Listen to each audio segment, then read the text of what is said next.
लोगों पर सबसे बड़ा ठप्पा यही है और इसी वजह से शायद बीजेपी ने सरकार बनते ही सबसे पहले आपको बेरोजगार किया। और वो ठप्पा इस बात का कि आपको अशोक गहलोत ने मुख्यमंत्री रहते हुए नियुक्ति दी, शायद इसी की वजह से आप लोगों को बेरोजगार किया गया। जी सर, ये केवल और केवल राजीव गांधी युवा मित्रों को अलग अलग वर्गों में बांट कर इस आंदोलन को दबाने के प्रयास है।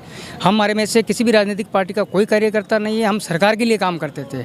अब जो सरकार की फ्लेक्सिबल स्कीमें होती थी, उन स्कीमों को हम समाज में खड़े अंतिम व्यक्ति तक पहुँचाते थे। कांग्रेस की सरकार थी, कांग्रेस की स्कीमों को पहुँचा रहे थे। उसके बाद में उसके साथ में प्रधानमंत्री जी की योजनाएं चलती है, उज्ज्वला योजनाएं, उनका नामांकन किया। पीएम किसान में कि किसान के अंदर अगर किसी के पैसे नहीं आ रहे तो उनका ले जाके उनको सत्यापन किया। और पीएम आवास के अंदर अगर किसी के पैसे अटका हुआ है तो वो भी दिलाए हमने।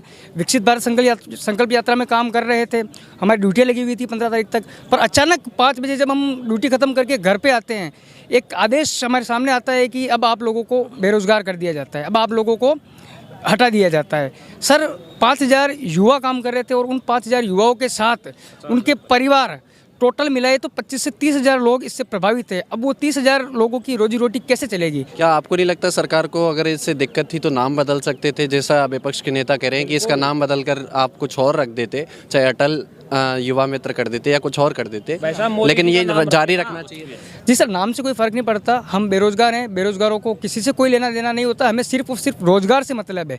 आप हमें रोज़गार दो, आप हमें बहाल करो, आपकी इच्छा हो जो नाम रखो, इसका अटल बिहारी वाजपेयी जी के नाम पे रखो, पंडित दीनदयाल उपाध्याय के नाम पे रखो, मोदी जी के नाम पे रख दो, किसी के भी नाम पे रख दो, हमें कोई आपत्ति नहीं है। हमें हमारा रोज़गार वापस चाहिए।